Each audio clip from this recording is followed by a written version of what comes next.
Pónganse cómodos.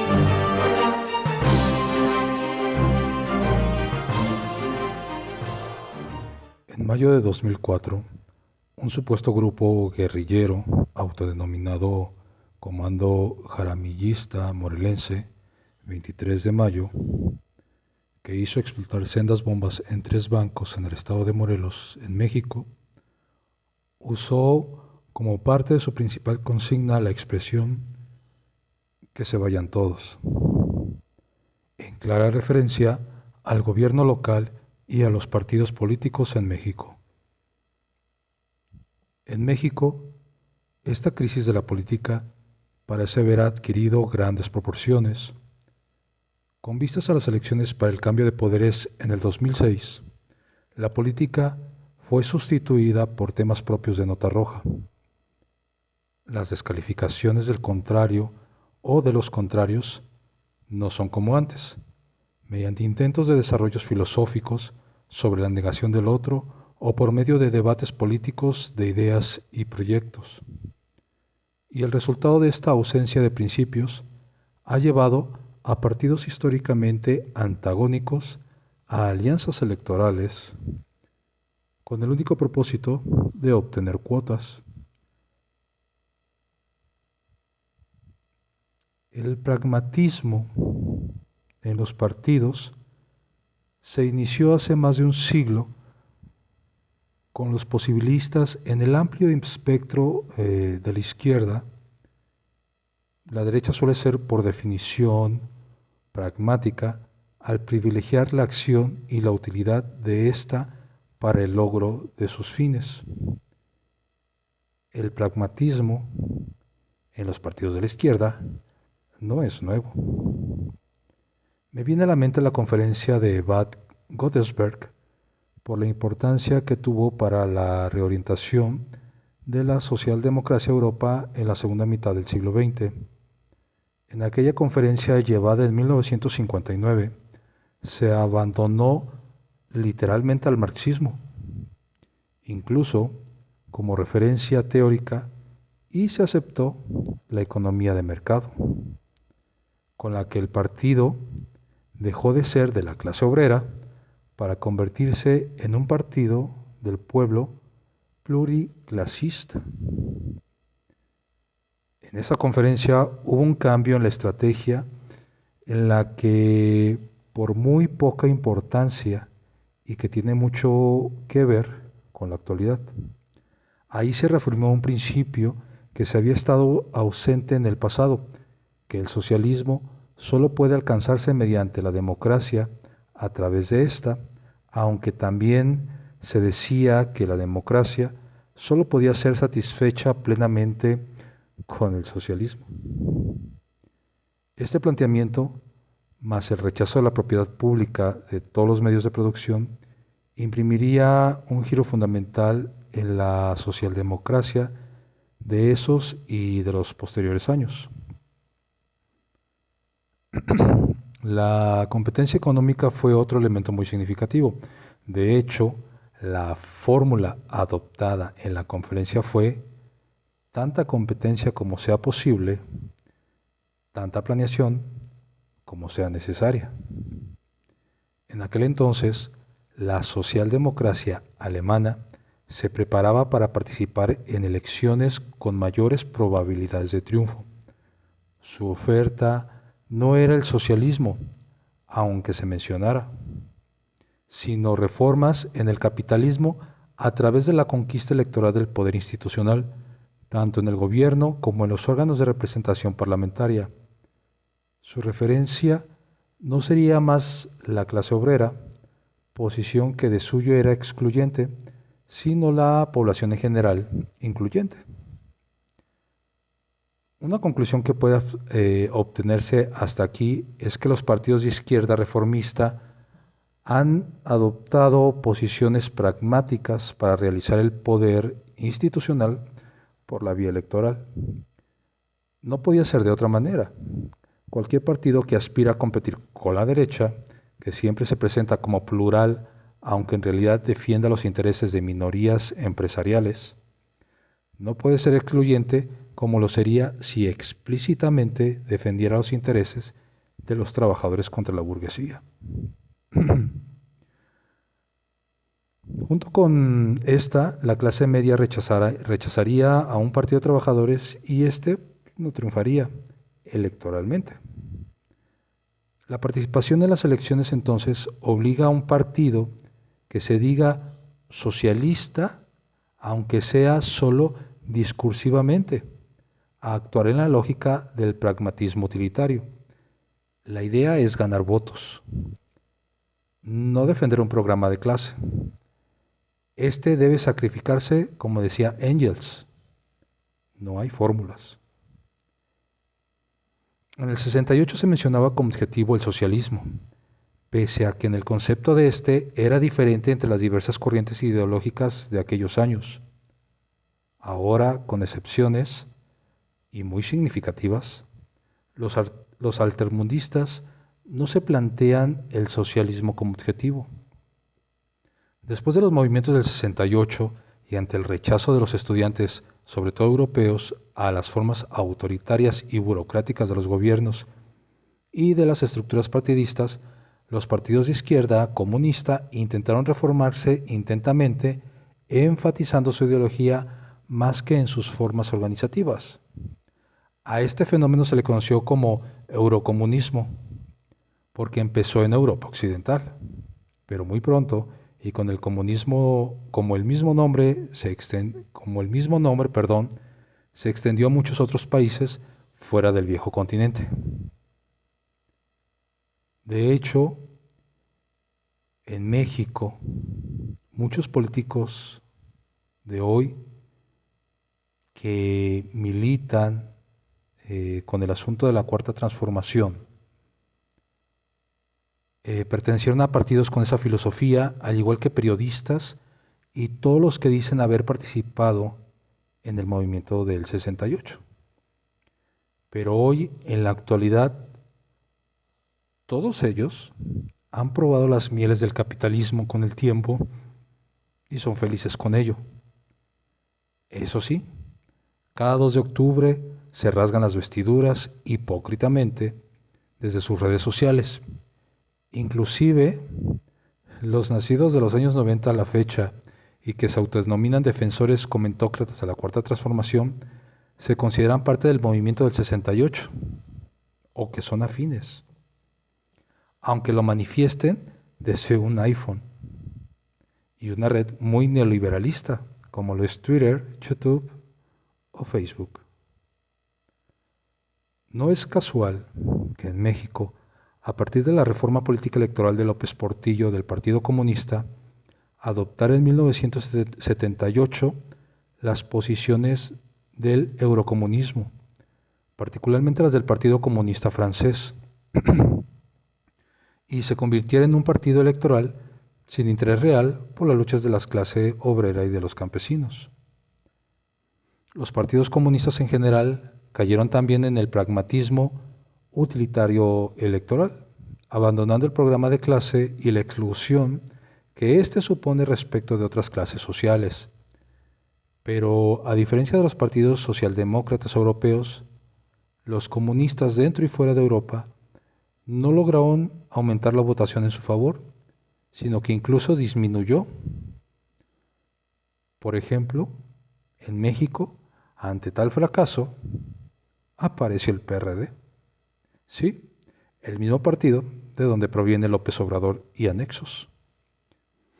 La gran tragedia de los partidos como el PRD y ahora el debacle de Morena, internamente hablando, claro, partidos reformistas de izquierda, es que adoptaron la estrategia de la derecha. Se desdibujaron ideológicamente, disminuyeron sus programas de acción y sus proyectos para el caso que tuvieran el poder y terminaron por parecerse a los partidos que antes combatían.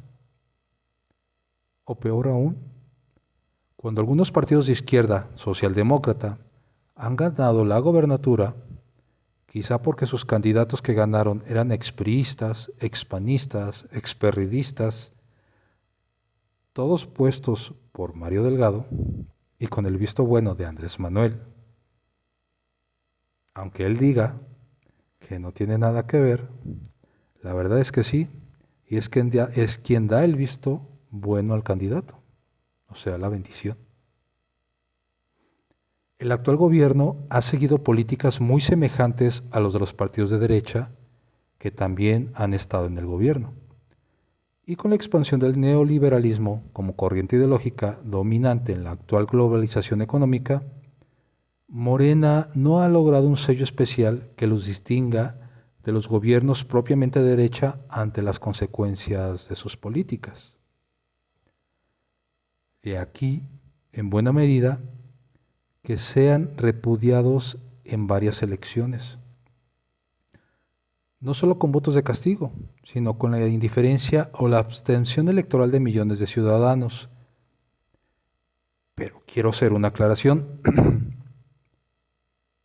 Morena tiene la alta posibilidad de ganar las elecciones presidenciales del 2024, siempre y cuando no sea Claudia Sheinbaum, su candidata. Pero debemos ser conscientes que ganarán no porque sean mejores, sino porque no hay oposición mexicana hasta el día de hoy que les haga frente. La lógica de los movimientos sociales, sobre todo de tipo reivindicativo o defensivo, se dirige a conseguir o mantener algo concreto, mejores condiciones de trabajo y de salario, empleo, jubilaciones, tierra, seguridad, en tanto que la lógica de las elecciones se desarrollen en el ámbito de lo posible, apostando a la más alta probabilidad de éxito entre partidos competitivos, es decir, el voto útil, que frecuentemente se puede identificar con el voto de castigo. La gente, toda aquella que no milita en un partido, tiende a votar por el candidato y el partido que le significan una pequeña esperanza a sus aspiraciones, pero que a la vez tiene probabilidades de triunfo. A este voto es al que se le llama voto útil. Útil porque hay probabilidades de ganar, en tanto que el voto por un partido sin probabilidades de ganar es un voto muy inútil. A estas alturas ya es claro que existe la alta probabilidad de Morena perder la Ciudad de México con miras al 2024 gracias a su actual jefa de gobierno Sheinbaum, que ya perdió media ciudad en tiempo récord. Lo que deben preguntarse todos ahorita es ¿y qué partidos tienen mayores probabilidades de ser mejor para México?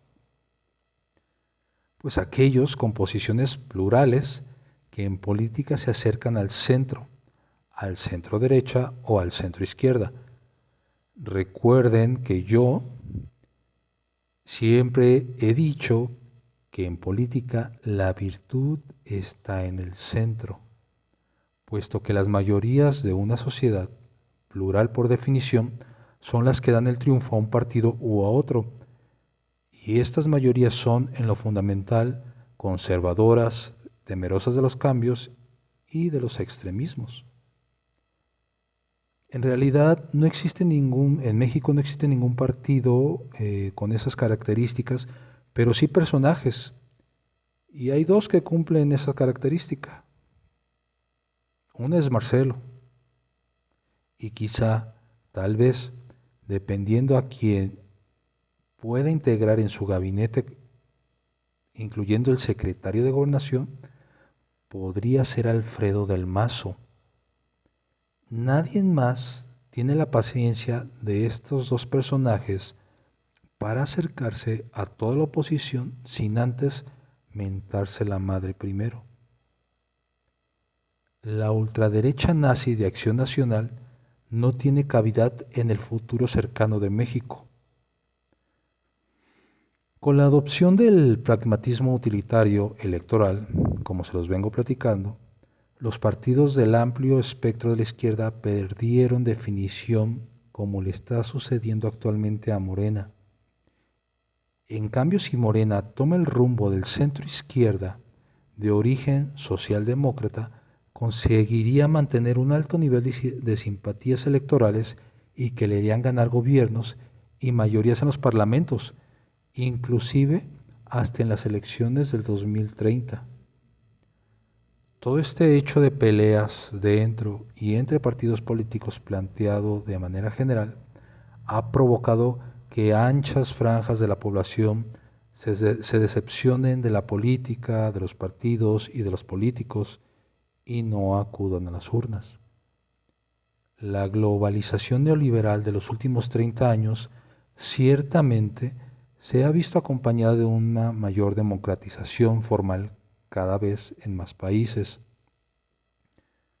pero a la vez ha producido más pobreza y crecientes desigualdades sociales.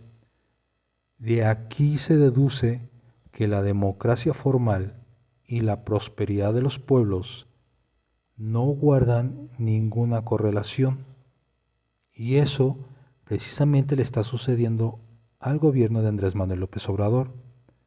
Entonces, ¿López Obrador es neoliberal? Sí, y de closet, que por cierto son los peores. Dan discursos sociales, pero su actor es demasiado neoliberal al gobernar, porque se dan cuenta que una vez en el poder, que alejarse de las prácticas neoliberalistas los llevaría a un país en decadencia que los regresaría a la Edad Media. No parece casual que Mitterrand, en campaña electoral de 1988 en Francia, no haya mencionado la palabra socialismo una sola vez, a pesar de haber sido el candidato del Partido Socialista y de que en su campaña de 1981 sí se refería al concepto. Ya en esos años o en esos momentos, con Gorbachev en el gobierno de la URSS, el socialismo como idea era muy cuestionado, y no solo en Francia, sino toda Europa, la Europa occidental y la oriental. Y ya conocemos cuáles fueron sus estruendosos resultados, y entonces llegó la perestroika.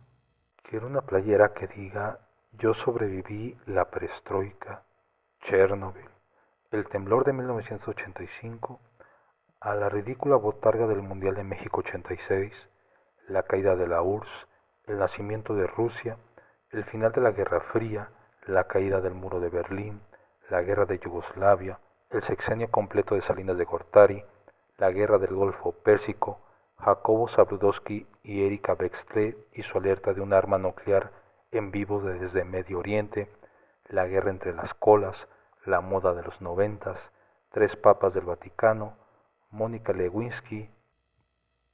Andrés Manuel ataca el neoliberalismo en su totalidad, todos los días.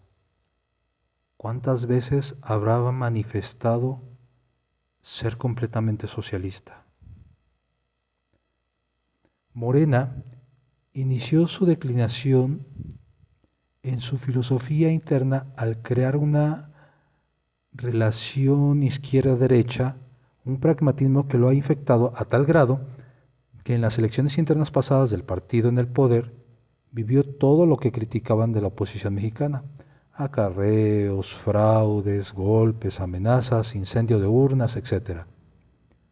La crisis de la política obedece en parte a la crisis de los partidos, y esta tiene su origen en el pragmatismo utilitario electoral, que se refleja al alcanzar posiciones de poder en la falta de compromiso político de gobernantes y representantes parlamentarios con las necesidades nacionales y de soberanía, y con las necesidades mayoritarias de la población en un marco de justicia social.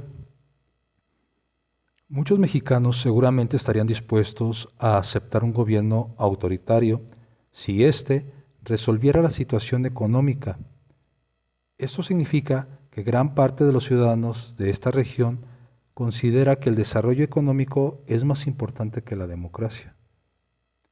De aquí que el juego político, las elecciones, la alternancia, los gobiernos y los partidos, a pesar de la ampliación democrática, no inspiren confianza entre las mayorías de la población, especialmente en México. Y sí, Morena es como la oposición mexicana, Andrés, y son iguales, empezando por el gobierno federal.